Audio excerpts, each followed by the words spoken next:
Good evening, everyone.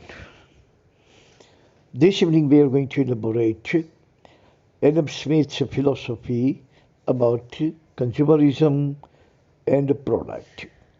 According to him, product and consumerism both are hand in glove.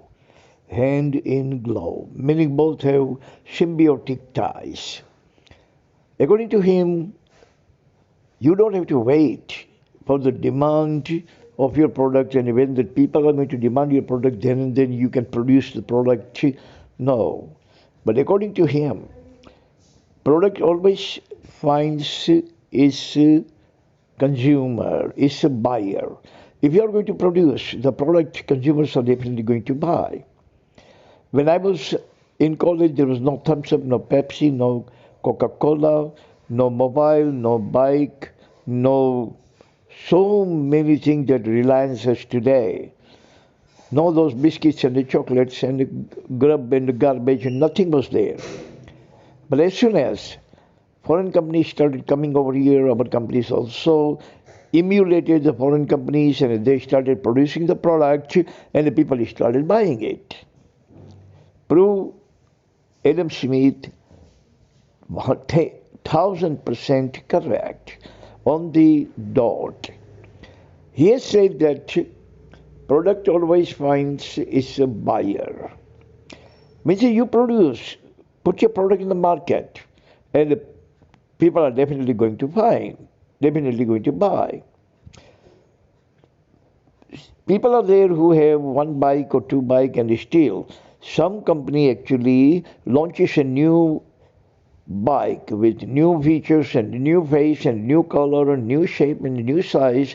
People definitely going to go and buy. So many different kinds of biscuits are available, but say for tomorrow Britannia is going to launch totally new brand, and people definitely going to buy. People are not going to demand, hey, Britannia, launch some new biscuits, news or any other Hershey chocolate company, hey, Hershey, launch some chocolate. No, customers don't have any kind of idea about that. Whatever is available, consumers are going to consume. And if the new editions are there, consumers are definitely going to try because consumers are always curious. If you have money, you are going to do one thing, buy. People are going to shop. People are going to shop if they have money. People don't shop if they don't have money. A beggar who doesn't have money, he is not going to buy anything, but this beggar gets 10, 20,000 rupees. First thing is going to go out and buy. So buying is human nature. It's absolutely innate, intrinsic drive of every human to consume. I have created 4 points to elaborate Adam Smith's philosophy about product always finds its buyer. Number one, consumerism is endless. Consumerism began millions of years ago and will not end millions of years hence. After millions of years, consumer will be there. As long as human is there on the planet, consumerism will be there. So consumerism is something that never disappears, never is going to fizzle out until eternity. So when you are going to produce something looking better, smelling better, price better, it has a PDAC, means a lower priceability, higher durability, higher utility, and a higher quality, PDAC, then people are definitely going to try. And people try first time, and if that product is going to be to their likings, then definitely the people are going to hook up to that product and buy product frequently and repeatedly. Point number two, consumers shall consume if there is a product available. And that's when they say that those people who manufacture the product, they should not wait for the consumers to ask them to manufacture that kind of product because they would like to buy it. It will never happen because consumers don't have any kind of vision that what kind of product should be in the market. But manufacturers have vision. They should know what kind of product they should produce and launch in the market, and definitely people are going to try try it, people are going to buy it, people are going to test it, and if people find every single thing is positive, conducive, convenient, people are definitely going to become hooked to this product, habituated to that particular product, and they're going to buy the product repeatedly because one element is there, and that is satisfaction. Customer is complacent. As long as customer is complacent, your product is going to dance like a dancing doll in the market. Point number three, human curiosity about the product is relentless. Human has a one weakness or a strength, whatever you call it, but that is known as curiosity. When I see the better looking car, the new car, the unique car that I've never seen before, I look at it on the road, and the first thing comes to my mind that if I had enough money, I'm going to buy it. That is curiosity. Though I have three cars, but still I would like to buy two, three, four, five cars more. Depending upon the car should attract me, allure me, lure me, fascinate me, mesmerize me. So it is with every product. When you go out to buy anything at all, first thing is not money or quality or durability or utility, but first thing for consumption, first law of consumption, first principle of consumption is liking. You are going to buy the thing that you like, no matter how expensive it is. If you can afford it, you're going to buy. Second time you're going to buy if you are satisfied with the utility, durability, and the quality of the product.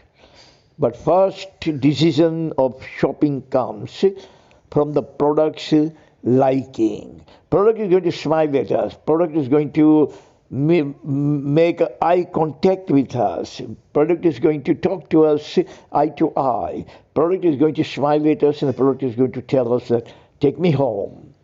Take me home, and we are going to take it home. People buy lots of clothes. Nowadays, people don't have, two or three pairs of clothes. They have 10, 20 pairs of clothes. They still buy because they like the new item. They buy it. So liking in the shopping is the most important element of economy, and the entire economy actually thrives on liking. If your product is likable, people are definitely going to go gaga after it and buy it by the buckets. Point number four, consumerism keeps the swinging. Consumerism never stops, consumerism never dies, consumerism never fizzles out.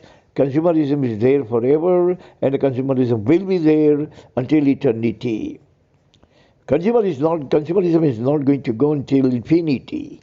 So the swing of the market, the swing of the product, the swing of consumerism will keep on swinging as long as the people are on this planet. And it will never stop because consumerism is endless. Consumerism is relentless. Consumerism is seamless. Consumerism never ends, never fizzles out, never dies off. So as long as there's consumerism, product will be bought, all kinds of product will be bought, good product will be bought, bad product will be bought, and people are going to decide which product they should buy after the, like I said, liking of the product. You buy anything if you like it. Definitely you are going to buy the same kind of product, different colors, different shape, different size. But you definitely are going to buy repeatedly and relentlessly because your product that you have picked has one element, and that element is liking, quote unquote. So economy thrives on liking. We don't buy anything that we don't like. Even if someone is selling gold for 50% off, and ornaments are, say for example, ornaments where all carved about 200 years ago. We don't like that kind of ornament, and we are not going to buy that gold. We are not going to buy the car that looks like 10 years old car. We don't buy the clothes which look like 10 years old clothes, 10 years old style and all that. We don't buy anything that we don't like. So for the economy to go, consumerism to go, and if you are manufacturers and you want your product to be dancing doll in the market, there's one thing you cannot ignore, and that is the liking of the product. Product should be likable. If your product is likable, you can sell by the buckets. That's all the time we have. Thank you very much for listening. See you again next time. Until then, God bless everyone on this planet. Amen.